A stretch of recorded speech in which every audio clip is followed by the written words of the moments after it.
Fadiel Adams got furious after being exposed by General Mkhwanazi during the Madlan Commission. Mkhwanazi revealed that Fadiel Adams, leader of National Coloured Congress and Member of Parliament, had access to intelligence information he should not have and misused it. Adams reportedly confronted Mkhwanazi, calling him a scam following July briefing. So I want you to watch Mkhwanazi's allegations and Fadiel Adams' response.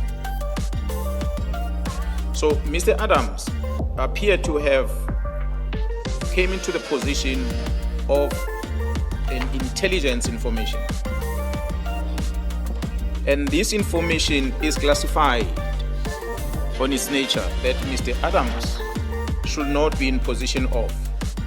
So it is an information that is intended for another structure of parliament. If it comes to his possession and as a lawmaker, as a person who is serving in parliament, he ought to know that when I'm in possession of information from crime intelligence that is classified, it must be handed over to the Joint Standing Committee of Intelligence so that it can be interrogated, regardless of the status of that information. So that is expectation that one has towards a lawmaker, such as Mr. Fadiel Adams, who is currently serving in Parliament. Because this classified information we are referring to here, it's involving personal information of individuals that is deposited at crime intelligence or extracted by crime intelligence when the crime intelligence is conducting the vetting process for security clearance for individuals. It's a very sensitive information because it digs deeper to your personal information, your relatives, your criminal records, and everything that the state wants to test in order to confirm whether you qualify to be given a security clearance certificate or not. Such a clearance will then allow you to be in possession of sensitive material. The same applies to the members of the Joint Standing Committee in Parliament. It is only those members of Joint Standing Committee in Parliament that are vetted, and their information is in the disposal of this intelligence structure. And once they pass the vetting, certificates are issued to them, and that is the entry for those politicians to become members of the Joint Standing Committee. It is not open for everyone. So Mr. Adam, unfortunately, does not serve in the Joint Standing Committee. I do not know what is the reason that he is not part of the Joint Standing Committee. Perhaps that he might be able to answer himself. But in this regard, we know that he serves in the Portfolio Committee of Police, which is an oversight structure of government, and he's there as a public representative that holds us accountable on how we perform our function as a police on an open account of this that is allocated to the South African Police Service. But on the use of any funds on a secret account, the accounting role for that is within the Joint Standing Committee of Intelligence as regulated by the National Strategic Act of Intelligence that regulates how matters of state secrets must be handled, including the budget, resources, and otherwise. So Mr. Adam is not part of it, but recklessly he handles intelligence information not only within Parliament, but he takes it out to the public. And Fadiel Adams' response. Adam, thank you so much for your time and for joining us this afternoon. Just give us a reaction with regards to that which the General has put out as an allegation of you having access to that information and handling it recklessly. Yes, certain documentation was slipped under my office door. I had to read it 3 times, maybe 4 times, because it was unbelievable. I decided that yes, there might be a case for criminality here. So I took it to the nearest police station. Now, if General Mkhwanazi feels that you have something like top secret crime in this country, then he must step forward and say so. I certainly do not buy into that narrative. This country is tired of crime. It doesn't matter who's committing it. I don't care if it's a police general. I don't care if it's the president himself.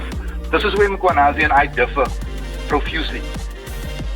So, yes, I was in possession of evidence, of information. I took it to the police station, and if this man feels that I should be arrested for it, then let him go and lay the charge. because South Africans should no longer have to carry the burden, the taxpayers' burden, for other people's scalamgheid. That is what it is.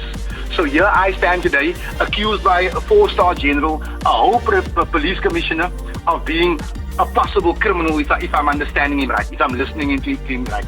But Mkhwanazi must make us understand why he's so desperate to have an issue of almost R1 billion worth of fraud of corruption reduced to an HR issue. Is it because he is friends with one of the accused?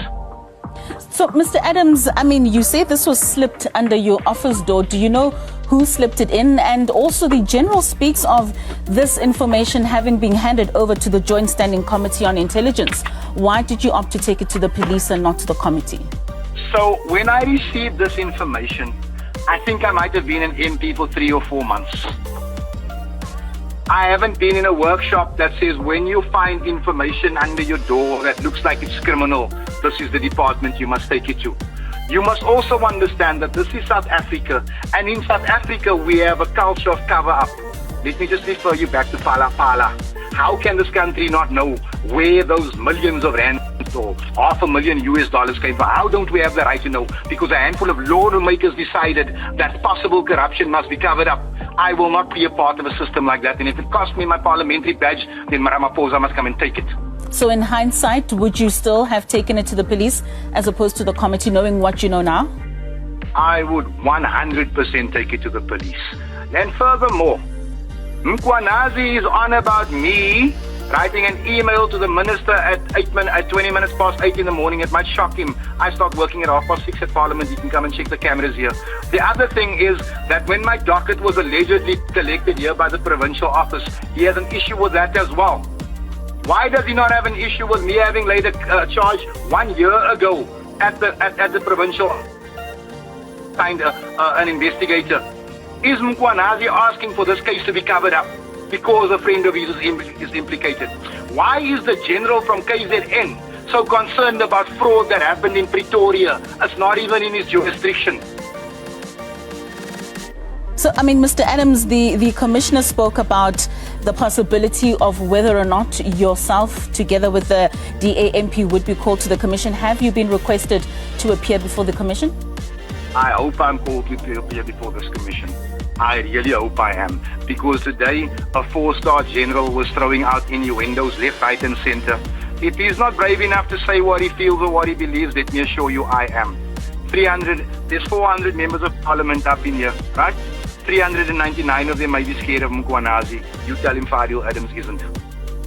All right, Mr. Adams. I mean, certainly, if we go back to the issue of whether or not you would have still taken the information to the police as opposed to that, to the committee rather, I mean, given the sensitivity of that information, you still stand by the fact that this information would be taken to the police as opposed to the structures that would have needed to deal with the processes?